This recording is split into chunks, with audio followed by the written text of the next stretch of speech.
Good evening, everyone. You're listening to What If Radio. I'm David Hale, and with me, as always, is Sarah Donovan. It's 8 p.m., and we need to tell you about something extraordinary that happened today.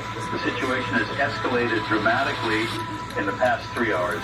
Wow. What began this morning as reports of violent attacks in several neighborhoods has evolved into what authorities are now calling a biological outbreak of unknown origin. Sarah, the military has established a perimeter around the entire city. Nothing is going in or out. David, I want to be very clear about what we know and what we don't know. At approximately 6 a.m. this morning, emergency services in Philadelphia began receiving calls about violent attacks in the Kensington neighborhood. Multiple victims, multiple attackers. Police responded and found scenes they described as, and I'm quoting directly from police radio transcripts, unlike anything we've trained for. The attackers were extremely aggressive, seemed impervious to pain, and were biting victims. Not just attacking them, David, biting them. By 8 a.m., reports were coming from 5 different neighborhoods. By 10 a.m., hospitals were overwhelmed with bite victims. By noon, the governor activated the National Guard. By 3 p.m., the Pentagon deployed active duty military. By 6 p.m., the president authorized full military lockdown of Philadelphia. By 8 p.m., the cordon was complete. 1.6 million people are now trapped inside a military quarantine zone. And we're getting reports, unconfirmed but consistent, that something is very wrong with the bite victims. The reports describe a progression. Victims are bitten. Within 30 to 90 minutes, they develop severe fever, delirium, and aggression. Within 2 to 4 hours, they experience what medical personnel are describing as clinical death. No heartbeat, no respiration, no brain activity on EEG. But then, David, and this is where it gets difficult to believe, these clinically dead patients reanimate. They get up, they attack others, they bite others, and the cycle repeats. We need to be cautious about terminology here. Babe, the word that's doing good? On social media, the word that everyone is thinking. You hear the news broadcast? Saying is zombie, wow. Walking dead, reanimated corpses. It sounds like science fiction. It sounds impossible. But we have multiple credible sources, paramedics, doctors, National Guard troops, describing the same phenomenon. People who are medically dead by every measurable standard, standing up and attacking the living. The CDC issued a statement 2 hours ago. I'm going to read it in full because every word matters. The Centers for Disease Control and Prevention is investigating an outbreak of a novel pathogen in Philadelphia, Pennsylvania. This pathogen appears to be transmitted through bodily fluids, primarily through bites. Infected individuals demonstrate extreme aggression and altered neurological function. The pathogen has a rapid onset and high transmission rate. We are working with military and civilian authorities to contain the outbreak. Citizens in Philadelphia should shelter in place immediately, lock and barricade doors and windows, avoid contact with anyone displaying symptoms of infection, aggression, violence, attempts to bite. Do not attempt to leave the city. Military personnel have orders to prevent movement across the cordon for quarantine purposes. That last line is critical. Military personnel have orders to prevent movement across the cordon. We're receiving reports that people trying to flee Philadelphia are being turned back at gunpoint. In some cases, they're being fired upon. The military is treating this as a hard quarantine. No one leaves regardless of circumstances. That means 1.6 million people are trapped in a city with an outbreak of something that turns people into violent, attacking, effectively undead assailants. The implications are staggering. It's 9:15 p.m. Let's talk about how this started, because understanding the origin might help understand what we're dealing with. The first documented case appears to be a man admitted to Temple University Hospital at approximately 2 a.m. last night, 19 hours ago. He was brought in by ambulance, unconscious, found collapsed in an alley in Kensington. Medical records show he had severe fever, seizures, and what doctors described as unprecedented neural inflammation. He died at 4:30 a.m. His body was taken to the morgue. At 6:15 a.m., a morgue attendant was attacked by this patient who was dead, had been dead for nearly 2 hours, but was somehow mobile and violent. The morgue attendant was bitten on the arm. He was treated and released. By 8 a.m., he was symptomatic, fever, confusion, aggression. By 9:30 a.m., he was dead. By 10 a.m., he reanimated in the emergency room where he'd been treated and attacked a nurse and 2 other patients. The nurse was bitten. The 2 patients were bitten. All 3 became infected. The progression from one case at 6 a.m. to hundreds by noon was exponential. Each infected person attacks and infects multiple others before being stopped. The math is brutal. Exponential growth with a doubling time of roughly 2 hours. By noon, there were an estimated 200 infected individuals in Philadelphia. By 2 p.m., that number had grown to 800. By 4 p.m., over 3,000. By 6 p.m., estimates range from 10 to 15,000. By now, 9 p.m., conservative estimates place the infected population at over 60,000. That's 3% of the city's population. And the growth continues. If this isn't contained, if the exponential growth continues, the entire city could be infected within 48 hours. The military response has been massive and swift. Fort Dix in New Jersey mobilized within 2 hours. Army units from Fort Bragg were airlifted to Philadelphia. Marines from Mexico, National Guard from Pennsylvania, New Jersey, Delaware, Maryland. Within 6 hours, over 30,000 military personnel established a perimeter region surrounding Philadelphia, a circle roughly 15 miles in diameter with the city center at its core. Checkpoints on every road, patrols between checkpoints, helicopter surveillance, and a comprehensive quarantine cordon ever established in American soil. Inside the perimeter is chaos. We're receiving fragmentary reports from people trapped inside. Cell phone videos being uploaded before towers become overwhelmed. Social media posts, calls to family members outside the city. The picture they paint is horrifying. Infected individuals, zombies, let's call them what they are, roaming the streets in growing numbers. They're drawn to noise and movement. They attack anyone they encounter. They don't stop unless destroyed. And by destroyed, I mean significant head trauma. Shooting them in the chest doesn't work. They don't feel pain. They don't bleed out. Only destroying the brain stops them. Police in Philadelphia exhausted their ammunition within the first 4 hours. They retreated to stations and barricaded themselves. Some stations have fallen. Resident Evil Survivor. This is sweet. It's survival. Inside were killed or infected. The National Guard troops inside the perimeter are fighting a desperate battle. They're trained for civil unrest, for peacekeeping. They're not trained for this. They're not mentally prepared for shooting American civilians who happen to be infected and reanimated. The psychological toll is enormous. So some troops are freezing, unable to shoot. Some are breaking down. Some are following orders and destroying infected on site. But the trauma is visible. It's 9:30 p.m. Let's address the science because people need to understand what's possible and what isn't. Scientifically, the concept of reanimated dead bodies violates everything we understand about biology. Death means cessation of cellular processes. Brain death means no neural activity. Without a beating heart, blood doesn't circulate. Without respiration, cells don't get oxygen. Without oxygen, cells die, particularly brain cells, which die within minutes. So how can dead bodies move? We received analysis from a virologist about an hour ago. The theory is that what we're seeing is not true death and reanimation in the supernatural sense. Rather, it's a pathogen, probably a virus, that induces a death-like state while maintaining minimal brain function and certain primitive brain structures. The higher cognitive functions shut down. The frontal cortex, the area responsible for reason, personality, memory, but the brainstem and primitive limbic structures, those controlling basic drives like aggression and hunger, remain active. The pathogen may alter metabolism so radically that infected individuals don't need circulation or respiration as we understand them. Cells may function anaerobically. It's unprecedented, but theoretically possible. The analysis continues. The fighting behavior suggests the pathogen manipulates host behavior to facilitate transmission. Similar to rabies, which causes aggression and The rapid progression suggests either the pathogen was engineered or it's something that's been evolving in an unknown reservoir and recently jumped to humans. The complete picture will take time to understand. Right now, containment is the priority.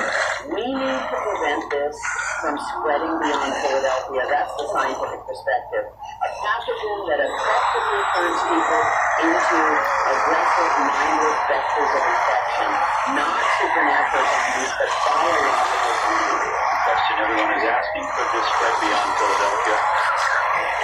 The military certainly believes it could, hence the extreme quarantine measures. But containment depends on the perimeter holding, and we're already receiving reports of problems with the perimeter. Multiple breaches attempted, people inside trying to escape through gaps in coverage, infected individuals pressing against the barriers. The cordon is strong but not impenetrable, and there are 1.6 million people inside who are desperate, frightened, and increasingly infected. It's 9:45 p.m. I need to read a statement from the president that was released 30 minutes ago. My fellow Americans, we face an unprecedented crisis. An outbreak of a dangerous pathogen in Philadelphia has necessitated extraordinary measures. I have authorized a military quarantine in Philadelphia to prevent spread to other populations. I understand this is frightening, particularly for those trapped inside the city. We are working around the clock to understand this pathogen and develop a response. Food, water, and medical supplies are being prepared for delivery to uninfected survivors within the city.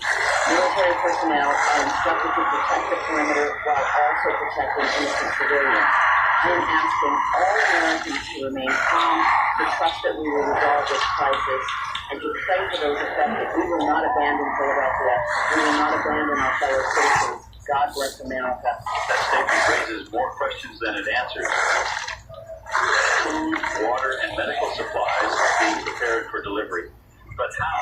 How do you deliver supplies to survivors scattered throughout the city, swarming with infected? Military personnel are instructed to protect innocent civilians, but how do they distinguish infected from uninfected at a distance, especially at night?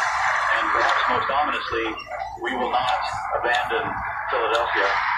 That phrasing suggests the government is aware of the temptation to abandon it, to write off 1.6 million people for the sake of protecting 330 million. That possibility is being discussed. We know it is. International reaction has been swift. Canada has closed the U.S.-Canada border completely. No crossings permitted. Mexico has closed the southern border. European Union has suspended all flights from the United States. Asia has done the same. The world is quarantining Nevada the way America is quarantining Philadelphia. We're terrified this will spread. And we're not long to be terrified. If the Philadelphia outbreak isn't contained, if it reaches New York or Washington or Boston, containment becomes exponentially more difficult. If it reaches multiple cities, containment may become impossible at 10 p.m. We've been on the air for an hour. Sarah, we need to discuss what's actually happening on the ground in Philadelphia because the situation is deteriorating rapidly. We're receiving reports from people trapped inside. Let me read some of the messages we've gotten. This one is from someone in Center City. I'm on the 8th floor of an apartment building on Walnut Street. I've been documenting everything from my window. The infected are everywhere, hundreds on this street alone. They're not moving fast, they stumble, they lurch, but they're persistent, they don't stop. I watched one of them walk into a wall over and over for 20 minutes until someone made a noise nearby, and it turned toward that instead. Another message from someone in the same area describes an infected in detail. They're pale. Their skin has a grayish tint. Their eyes are empty, like looking at a corpse. But they move. They're clumsy, uncoordinated, but they're mobile. Some have obvious injuries, gunshot wounds, broken limbs, but they keep moving anyway. I saw one with its leg bent at an impossible angle, dragging itself with its arms. They make sounds, moaning, groaning, guttural noises. No speech, no intelligence, just hunger. They're driven by something primal. This message is particularly disturbing. It's from someone who was in a building with other survivors. There were about 30 of us when this started. We barricaded the ground floor entrance, but some people panicked and left, tried to make it to the military perimeter. I watched them from my window. They didn't make it. The infected swarmed them. I'm not sure how many of us are left now. We're staying quiet, not using lights.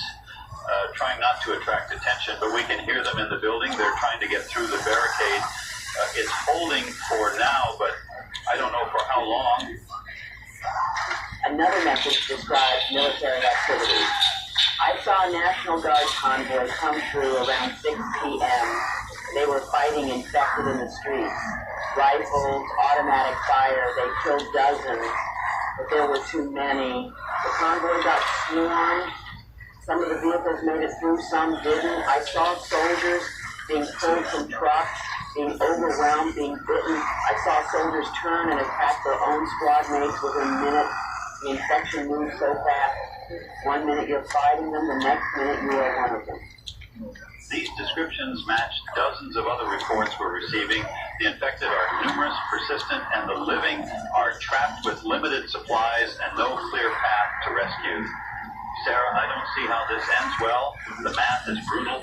If the infection rate continues, there will be more infected than uninfected within 24 hours. By 48 hours, there might be almost no uninfected survivors left. It's 10:15 p.m. Let's talk about what the military is planning, because we have information about their internal discussions. A source who must remain anonymous has told us that military planners are discussing 3 scenarios. Scenario 1, containment success. The perimeter holds, the infection burns itself out inside Philadelphia as it runs out of hosts. Survivors are rescued and decontaminated. This is the optimistic scenario. Scenario 2, containment failure. The infection breaches the perimeter, spreads to surrounding areas, requiring expanding quarantine zones and potential martial law across the eastern seaboard. And scenario 3, Sarah, tell them about scenario 3. Scenario 3 is what they're calling sterilization option. If the infection cannot be contained and threatens to spread beyond control, military planners are discussing the use of overwhelming force to eliminate all infected individuals and potentially all individuals within the quarantine zone, infected or not. This would involve, David, this is difficult to say, bombing Philadelphia, fuel-air explosives, thermobaric weapons, possibly tactical nuclear weapons, complete destruction of the city and everything in it to prevent the infection from spreading to the rest of the country. Let me be clear. We're talking about the United States military potentially dropping bombs on an American city with over 1 million people still alive inside. The government killing its own citizens to prevent a greater catastrophe. It sounds unthinkable. It is unthinkable, but it's being discussed. Our source says these discussions are at the highest levels. The Joint Chiefs, the National Security Council, the President herself, they're looking at the numbers, infection rate, containment probability, risk to the broader population, and some are concluding that sacrificing Philadelphia might be necessary to save the nation. It's 10:30 p.m.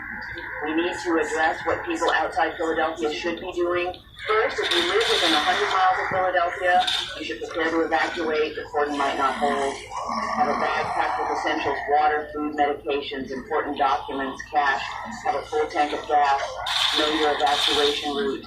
If the cordon breaks, if infected start spreading beyond Philadelphia, you'll have very little warning time, minutes maybe. Be ready to leave immediately. Second, secure your home. This sounds paranoid, but better paranoid than dead. Lock doors and windows, board up ground floor windows if you can. Have weapons available, firearms if you have them, but also blunt instruments, bladed weapons, anything you can use to defend yourself. The infected can be stopped by destroying the brain. That requires head trauma, crushing, severing, massive impact. Baseball bat, a machete, a crowbar. These can work if you're forced into close quarters. Firearms are better if you can aim for the head. Third, stockpile supplies. Not panic buying, but reasonable preparations. 2 weeks of food and water. Medical supplies, batteries, flashlights, radio. If the outbreak spreads, supply chains will collapse, stores will be emptied or closed. You need to be self-sufficient. 4, identify safe locations. Where could you go if your home becomes compromised? An upper floor of a building, a location with limited access points. Think about defensibility. You want positions that are difficult for infected to reach and easy to defend. And fifth, form community groups. Talk to your neighbors. Organize. If this spreads to your area, isolated individuals won't survive. Groups will.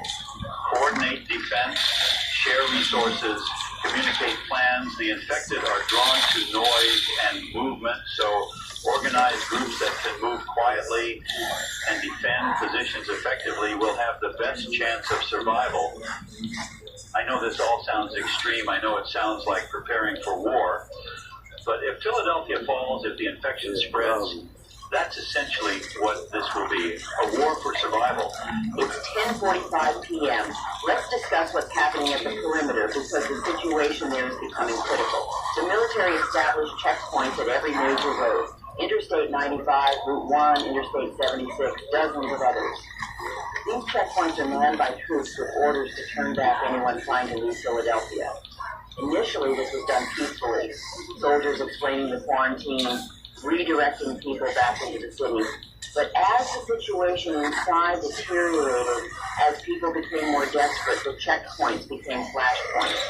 We're receiving reports of violence at multiple checkpoints, people ramming barriers with vehicles, people on foot trying to rush past soldiers. In several cases, soldiers have opened fire. The official count is 17 people killed at checkpoints trying to escape quarantine. 17 American citizens killed by American soldiers for trying to flee a city full of zombies. The moral complexity is staggering. Those soldiers are following orders designed to protect millions by containing the outbreak, but they're also shooting desperate people who are trying to save themselves and their families. There are also reports of infected reaching the perimeter. Not many yet, but some. Infected individuals drawn toward the noise and lights of the checkpoints. When they arrive, soldiers destroy them. This is unambiguous, clearly infected, clearly dangerous, clearly needing to be stopped. But it's psychologically traumatic. These soldiers are shooting what were recently their fellow Americans, what look like people, even if they're no longer people in any meaningful sense. The psychological damage to these troops will be long-lasting. At 11 checkpoints, infected individuals have appeared in sufficient numbers to threaten the positions. At checkpoint 7 on Interstate 95 North, a group of approximately 40 infected approached the position at 8 p.m. Soldiers opened fire, destroying all of them, but not before one soldier was bitten.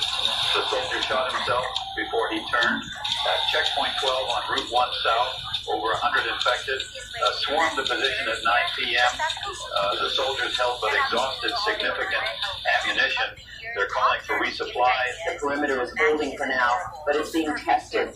And as the number of infected inside Philadelphia grows, the pressure on the perimeter will increase. If thousands or tens of thousands of infected press against the cordon simultaneously at multiple points, the soldiers might not be able to hold. They could be overrun. And if the perimeter breaks, if infected get into the surrounding suburbs and towns, we're facing a completely different scale of crisis. Philadelphia contained as a catastrophe. Philadelphia uncontained as a potential apocalypse. It's 11 p.m. We've been on the air for 2 hours. Sarah, let's talk about the response in neighboring cities because people are terrified. In New York City, just 90 miles away, there's widespread panic. Stores are being emptied. People are evacuating. Traffic out of the city is gridlocked. It's taking 12 hours to get through the Lincoln Tunnel. The mayor has called for calm, but people aren't listening. They're terrified that what's happening in Philadelphia will happen in New York. And they're not wrong to be terrified. In Washington, D.C., the government is evacuating non-essential personnel. The president has been moved to an undisclosed secure location. Congress is in emergency session, but considering relocation. The Pentagon is operating under crisis protocols. There's serious discussion of moving the capital temporarily to a more secure location, possibly Denver, possibly somewhere even more remote. The idea that Washington, D.C. might fall to a zombie outbreak is being treated as a realistic possibility that requires contingency planning. In Baltimore, just 100 miles from Philadelphia, the mayor has imposed a curfew, everyone indoors by 10 p.m. National Guard patrolling the streets. The city is preparing for the possibility that infected could reach them. In Trenton, even closer to Philadelphia, there's near total evacuation happening. The entire city is emptying. People flooding south and west away from Philadelphia. The highways are packed. It's chaos. New Jersey governor issued a statement declaring a state of emergency for the entire state. Schools closed, non-essential businesses closed, residents advised to stay home unless evacuating. The Garden State Parkway and New Jersey Turnpike are being converted to one-way evacuation routes heading south and west. Gas stations along these routes are running dry. Some have already closed, unable to handle the volume. And the power state is in crisis mode. It's 11:15 p.m. Let me read an update we just received from inside Philadelphia. This is from someone in South Philadelphia. The power is flickering, and I think the grid is failing.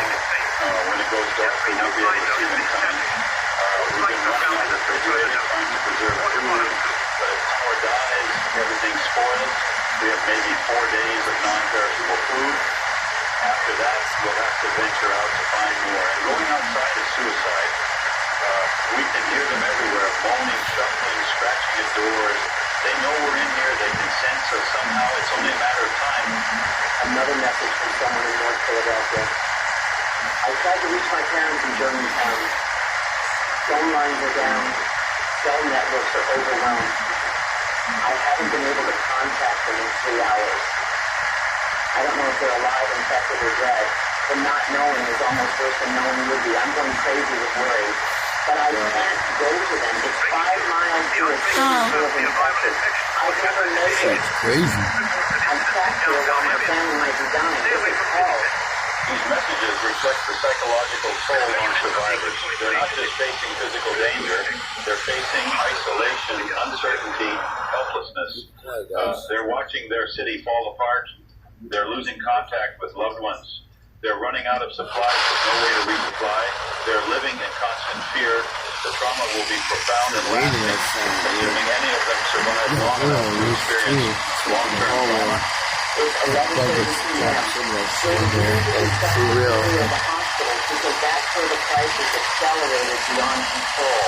Hospitals in Philadelphia were the epicenters of spread. Think about it. Infected individuals were brought to hospitals for treatment. They died in hospitals. They reanimated in hospitals. Hospitals are crowded with vulnerable people, the sick, the elderly, the injured. When infected patients reanimated in emergency rooms and hospital wards, they found target-rich environments, dozens, sometimes hundreds of people in confined spaces. Pennsylvania Hospital, one of the largest in Philadelphia, fell by 1 p.m. The entire facility overrun. Staff either fled, were killed, or were infected. Temple University Hospital fell by 3 p.m., Jefferson Hospital by 4 p.m. Every major hospital in Philadelphia is either evacuated or overrun. The healthcare system completely collapsed. There's no medical care available for anyone in Philadelphia now. If you're injured, you die from your injuries. If you're ill, you die from your illness. And if you die, you reanimate. The absence of healthcare accelerates the death toll, which accelerates the infection rate. The same thing happened with police stations and fire stations. These became refugee centers, places where people fled for safety, but they also became targets. Hundreds of people concentrated in buildings that, while more secure than homes, weren't designed to withstand siege by thousands of infected. One by one, these positions fell. The 15th Police District was overrun at 2 p.m., the 24th District at 4 p.m., the 12th District held until 7 p.m. before falling. Each time a position falls, hundreds more die or become infected. It's 11:45 p.m. Let's address the question everyone is asking. How do we kill them? We know the infected can be stopped by destroying the brain, but practically what does that mean? Gunshots to the head are effective if you can aim accurately under pressure, but many people aren't trained shooters. They'll miss, especially with a moving target and the stress of combat. Blunt force trauma to the skull, crushing it with a heavy object, works, but requires getting dangerously close. Decapitation works, but is difficult to accomplish without proper tools. Fire appears to be effective. The infected don't avoid fire the way living creatures do. They'll walk right into it. Sustained burning destroys the brain. But using fire as a weapon is dangerous in urban environments. You risk uncontrolled spread, trapping yourself, destroying resources. Explosives work. The concussive force and shrapnel can destroy multiple infected simultaneously, but again, dangerous to use in confined spaces or near survivors. There's no perfect weapon. Each approach has advantages and drawbacks. The reality is that killing infected is difficult, dangerous work. The military has advantages, training, discipline, heavy weapons coordination, but even they're struggling. When you're facing dozens or hundreds of infected simultaneously, when ammunition runs low, when soldiers are exhausted and terrified, even professional military units can be overwhelmed. We've heard reports of National Guard units retreating from positions because they couldn't hold against the numbers. When waves of infected keep coming and your ammunition is finite, retreat becomes the only option. And each retreat gives more ground to the infected. It's midnight. We've been broadcasting for 3 hours. David, I want to read a statement that was just released by the Joint Chiefs of Staff. This is significant. U.S. military forces are engaged in containment operations around Philadelphia. The perimeter is holding. However, the situation inside the quarantine zone continues to deteriorate. We are exploring all options to protect American lives. You got all the doors locked right now. These options include aggressive military intervention within the quarantine zone. American citizens inside Philadelphia should take shelter immediately in secure elevated locations. Military operations may commence in the coming hours. Further updates will follow. Aggressive military intervention is euphemistic language. What they're saying is they're considering bombing Philadelphia. Wow. Not scenario 3, Close to total us, we're on sterilization, fire. not yet, but significant military strikes inside the city, probably targeting areas with high concentrations of infected.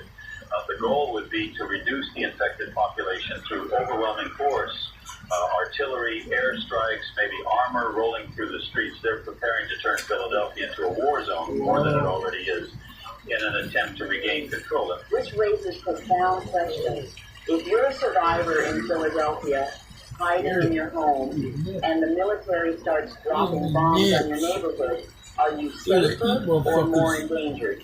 Yes, bombs kill infected, but they also kill survivors, destroy buildings where survivors are sheltering, start fires, collapse structures. The collateral damage could be enormous. We could save Philadelphia from the infected only to destroy it with military action. It's a devil's choice. Let the infection spread unchecked or bomb American citizens to stop it. It's 12:15 a.m. Let me share what we're hearing about conditions in specific areas of Philadelphia because the outbreak isn't uniform. Center City, the downtown core, appears to have the highest concentration of infected, possibly because of population density, possibly because many of the early cases were there. Reports suggest the streets of Center City are nearly impassable, filled with thousands of infected. Survivors in that area are in the most desperate situation. In contrast, some outlying neighborhoods appear to have lower infection rates. Northeast Philadelphia, for example, has areas where residents have successfully barricaded their streets, creating defended enclaves. These neighborhoods had time to organize before being overrun. They blocked roads with cars, set up watch posts, established perimeter defenses. These organized communities are surviving better than isolated individuals. It demonstrates that community defense works if you have time to implement it. The University of Pennsylvania campus in West Philadelphia has become a significant survivor stronghold. Students and faculty fortified several buildings, old stone structures with limited entry points. They have perhaps 2,000 survivors in a defended complex. They've been communicating with each other using portable radios. They're rationing food and water. They're organized, disciplined, and so far successful. But they're also trapped. They can't leave. They can hold out for maybe a week before supplies run out. They need rescue or resupply. Neither is currently possible. We're also hearing about violence between survivor groups. Resources are scarce. Some groups are raiding others for supplies. There have been shootings, fights, people killed, not by infected, but by other survivors. The breakdown of social order is happening faster than anyone predicted. When the police aren't functioning, when there's no authority, when survival is at stake, humans can become predatory. This is adding to the death toll. People killing each other while infected roam the streets. It's madness layered on madness. It's 12:30 a.m. Sarah, we need to talk about the biological questions because the scientific community is racing to understand this pathogen. Initial samples have been flown out of Philadelphia to biosafety labs around the country. Things outside, in come on. Atlanta, USAMRI It's on camera, man. at Fort Detrick, university labs with appropriate containment.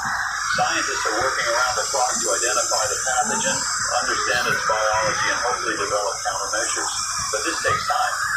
The analysis can't be rushed without compromising safety and accuracy. Early reports suggest this is a virus, not a bacterium or virus. It's RNA-based, which means it mutates rapidly. It appears to target the central nervous system preferentially, crossing the blood-brain barrier and causing massive neuroinflammation. The inflammation is so severe it causes what appears to be death, cessation of measurable brain activity, heart function, respiration. But certain primitive brain structures survive, reactivated by the virus for its own purposes. The virus essentially hijacks the brain stem to create a mobile vector for transmission. The transmission mechanism is clearly through bodily fluids, especially saliva. Bite wounds are the primary transmission vector, but it's possible that other forms of fluid contact, open wounds, blood splatter on mucous membrane, could also transmit the infection. This means anyone fighting infected is at risk, even if they avoid bites. A drop of infected blood in the eye or mouth would be enough. Healthcare workers, anyone in contact with infected dead bodies, they're all at high risk. I looked at it, I could catch them. They're fucking everywhere. Fast, 2 to 4 hours after, in some cases it's took 30 minutes. This rapid progression means Just walking outside. individuals can't be quarantined effectively once bitten. They turn too quickly. By the time symptoms develop, it's too late. The only option is immediate execution of bite victims, which is more devastating but practically necessary. We're hearing reports of people killing family members immediately after they're bitten because they know what comes next. The psychological trauma of that is unimaginable. Scientists are looking for weaknesses in the virus that could be exploited. Is there an antiviral that works? Is there a way to prevent reanimation if administered immediately after a bite? Is there a way to reverse the process in newly reanimated infected? These questions are being investigated urgently. But even if they found something, You guys updated on that, man. distributing a treatment could take weeks or months. Philadelphia doesn't have weeks or months. Philadelphia has hours or days at most before it's completely overrun. 12:45 a.m. David, I want to read a message you just received that's heartbreaking but important. It's from a father in Philadelphia with 2 young children. My wife was bitten 4 hours ago trying to get supplies. She's dead now. She's one of them. I locked her in the bedroom. My children crashing at the door. My kids are asking where mommy is. What do I tell them? How do I explain that mommy died and came back on? And what do I do when we run out of food? I can't take my kids outside. We die within minutes. But we will starve if we stay here. I don't see a way forward. I don't see how we survive when we're done. That message encapsulates rain's slowing down. the situation facing families throughout Philadelphia. Parents trying to protect children, spouses losing partners, people making unbearable choices. Do you mercy kill an infected family member or let them reanimate? Do you risk going outside for supplies or stay sheltered and starve? Do you tell children the truth about what's happening or try to shelter them from reality? Every option is terrible. There are no good choices, only less bad ones. And often, people don't even have less bad options, only bad and worse. It's 1 a.m. We're 4 hours into this broadcast, and we're going to continue through the night. Many of you can't sleep. Many of you are following this obsessively, whether you're near Philadelphia or across the country. This is the only story that matters right now. Everything else, politics, economic, international affairs, has been pushed aside. The nation is focused entirely on Philadelphia, on whether we can contain this nightmare or whether it will spread beyond control. Sarah, let me ask you directly, do you think containment is possible? Sarah, do you think the military can hold the perimeter? Can they stop this from spreading? David, I'm not sure. The perimeter is strong, 30,000 troops, armored vehicles, air support, but the pressure is building. As more people inside become infected, as the desperate survivors try harder to escape, as Easy. infected I'll press talk to you against later, the cordon in larger numbers. At some point, something gives. A checkpoint gets overrun, a gap in coverage is exploited, a single infected individual slips up in the surrounding area. That's all it takes. One infected person reaching a town outside Philadelphia, fighting people, starting a new outbreak. The exponential math starts over. Containment becomes impossible. So you're saying it's likely this spreads beyond Philadelphia, but I'm saying it's possible, maybe even likely. The military is doing everything it can, but they're facing an impossible situation. If I were them, I'd be preparing for containment failure. I'd be planning how to establish new perimeters around an expanding outbreak zone. I'd be looking at where to make plans, geographic I got this barriers, camera view, defensible like, look out positions. here. The Delaware River might become a defensive line. The Crazy. Hudson River, This is crazy, mountain man. ranges, interstate highways converted into fortified barriers. If Philadelphia falls and the infection spreads, the military response escalates from containment of one city to defense of the entire eastern seaboard. it's 1:15 a.m. Oh, Let's talk about what happens if this goes national, because people need to one. understand the implications. Right now, we have one outbreak city, terrible, tragic, but contained to approximately 15 square miles. If it spreads to New York, we're talking about the largest city in America, 8 million people in a densely packed area. The infection would spread even faster than in Philadelphia. Within days, some weeks, New York could be completely overrun. And once New York falls, containing the outbreak becomes nearly impossible. The city is connected to the entire region by roads, rails, rivers, harbors. Infected could spread in every direction. If both Philadelphia and New York are outbreak zones, we're looking at the entire northeast corridor being threatened. A continuous urban sprawl from Boston to Washington containing 15 million people. that motherfucker Trying to retain an outbreak across that much territory with that much population would require mobilizing the entire U.S. military, plus law enforcement, plus armed civilians. It might not even be possible. We might have to seize the entire Northeast and establish a defensive line further west. Maybe the Appalachian I'll be able Mountains to using both this of them range as a guarantee natural they get barrier. kids. And if the infection reaches Washington, D.C., we have a constitutional crisis. The government can't function with the Capitol under siege. Oh, I need that paper. The Supreme Court, the Pentagon, all would need to I'm evacuate. sorry, I got some. Continuity of government plans exists for this kind of scenario, but they've never been tested for this kind of threat. Relocating the entire federal government while fighting a zombie outbreak across multiple cities, it's almost unthinkable, but it might be necessary. The economic implications are staggering. The Northeast produces about 25% of U.S. GDP. If that entire region becomes a war zone, the economic impact is immediate and catastrophic. Stock markets would collapse. Supply chains would break. Food distribution would fail. Oh, yeah. We'd be looking at depression-level economic All right, good night, babe. weeks. And that's what the outbreak doesn't spread further. If it reaches Chicago, Los Angeles,